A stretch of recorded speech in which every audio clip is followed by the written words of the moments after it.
নমস্কার, শুরু করছি অনুষ্ঠান ঘোষালনামা। আমি ইন্দ্রাণী রয়েছি আপনাদের সঙ্গে। আমার সঙ্গে রয়েছেন মুখ্য রাজনৈতিক বিশ্লেষক জয়ন্ত ঘোষাল।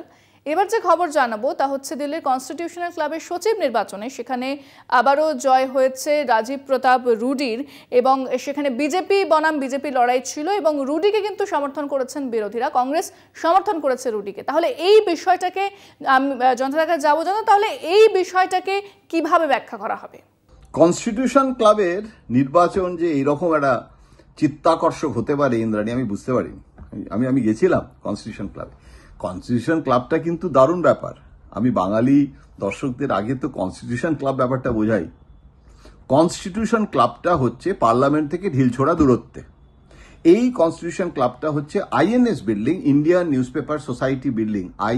আগে ছিল IENS building, Indian Eastern newspaper building, তার ঠিক উল্টো দিকে কনস্টিটিউশন ক্লাব, মাভলাঙ্কার অডিটোরিয়াম। সেই কনস্টিটিউশন ক্লাবটা কিন্তু ভারতের যে সংবিধান প্রণেতাদের কথা স্মরণ করা হয়েছিল, মাভলাঙ্কারের নাম সেই কারণেই এসেছে।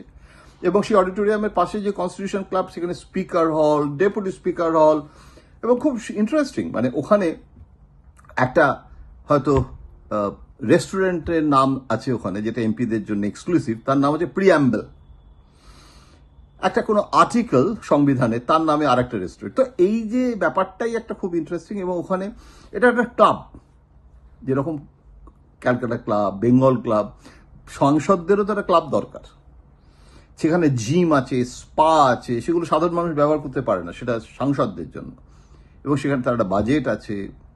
সেখানে বোধহয় 1000-2000 মতো বোধহয় ভোটার, আমি সংখ্যাটা এক্স্যাক্টলি হয়তো বলতে পারছি না। এটা এই জন্য বলছি যে খুব বিরাট একটা ভোটাররা বেশি আছে। সবাই, মানে ইটস নট অব্লিগেটরি সব সাংসদকে যে এখানে হতে হবে তারও কোনো মানে নেই। ওখানে তো জিমে আমি দেখেছি কানিমজি জিম করতে আসে, অনেক সময় ডেরেক আসে, সুপ্রিয়া সুলে আসে, আবার অনেকে পুরুষরাও, বৃদ্ধরাও, অনেক সাংসদ আসে। একটা অফিস ঘর আছে, একটা পত্রিকা বেরোতো। অ্যাকচুয়ালি এটা শুরুর সময় কিন্তু রাজীব রুডি খুব সক্রিয়ভাবে শুরুও করেছিলেন। রাজীব রুডি ছিলেন, হান্নান মোল্লা ছিলেন, রাজীব শুক্লা ছিলেন, বিবেক গুপ্তা ছিলেন, এরা সব তৈরি করেছিল সেই সময়। খুব মানে পরিশ্রম করে এটাকে তৈরি করা হয়েছিল। আগে তো একটা মানে ভূতের বাড়ি ছিল, সেই জায়গাটাকে ঝাঁ তকতকে করে ফেলা হয়েছে। এখন এটা হয়ে যাওয়ার পরে এখন সবাই এটাকে একটা গুরুত্ব দিতে শুরু করেছে। এবারে এটাতে ভোট হলে যে কি হবে, এটা একটা ক্লাব। কিন্তু রাজীব রুডি, যখন আমি গেছি সবাই বলছে রাজীব রুডি হচ্ছে অমিত শাহ প্রার্থী। তার কারণ উত্তরপ্রদেশের যে প্রার্থীকে করা হয়েছে সেই প্রার্থী তিনি অমিত শাহর লোক নয়, তিনি হচ্ছেন যোগী আদিত্যনাথের লোক। সুতরাং এটা একটা বিজেপি বনাম বিজেপি, কিন্তু এটা না একটা ফ্রেন্ডলি ফাইট।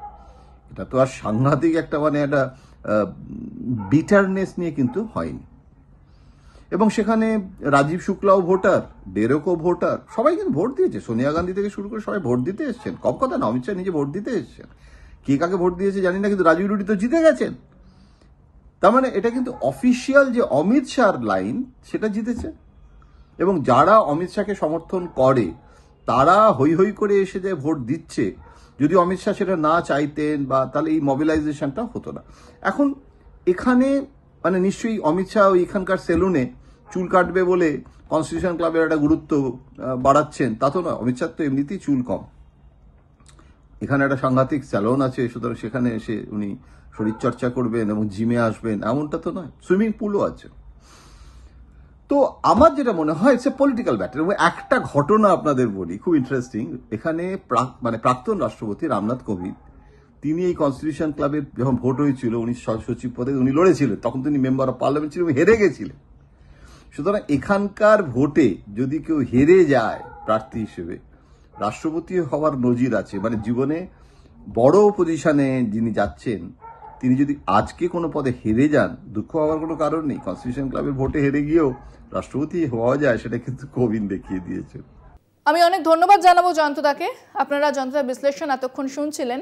বেশ কিছু গুরুত্বপূর্ণ খবর আপনাদের জানালাম। তবে আজকের আলোচনা এখানেই শেষ করছি। দেখতে থাকুন আমাদের অনুষ্ঠান ঘোষালনামা এবং কলকাতা টিভি ডিজিটাল, রাত 3, 7 দিন।